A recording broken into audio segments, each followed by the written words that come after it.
সুকুমার রায়ের জীবনের হিসাব। বিদ্যে বোঝাই বাবু মশাই চড়ি শোকের বটে। মাঝিরে কোন বলতে পারি সূর্য কেন ওঠে, চাঁদটা কেন বাড়ে কমে, জোয়ার কেন আসে। বৃদ্ধ মাঝি অবাক হয়ে ফেলিয়ে হাসে। বাবু বলেন, সারা জীবন মরলে তুই খাঁটি, জ্ঞান বিনা তোর জীবনটা যে চারিয়ানাই মাটি। খানিক বাদে কহেন বাবু, বলতো দেখি ভেবে, নদীর ধারা কেমনে আসে পাহাড় হতে নেবে। বলতো কেন লবণ পড়া সাগর ভরা পানি। মাঝি সে কয়, আরে মশাই অত কি আর জানি।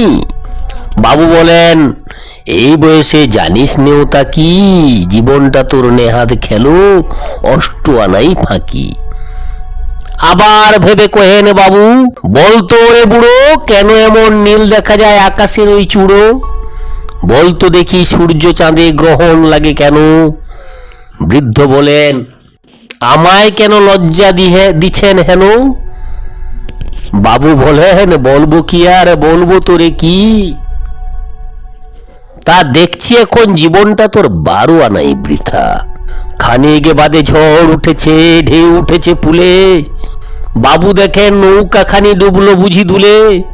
মাঝিরে কোন একই আপদ ওরে ও ভাই মাঝি, ডুবলো নাকি নৌকো এবার, মরবো নাকি আজি।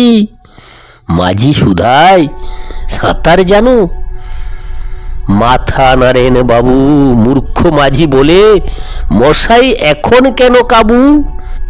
বাঁচলে শেষে আমার কথা হিসেব করো পিছে, তোমার দেখি জীবন খানা 16 আনাই মিছে।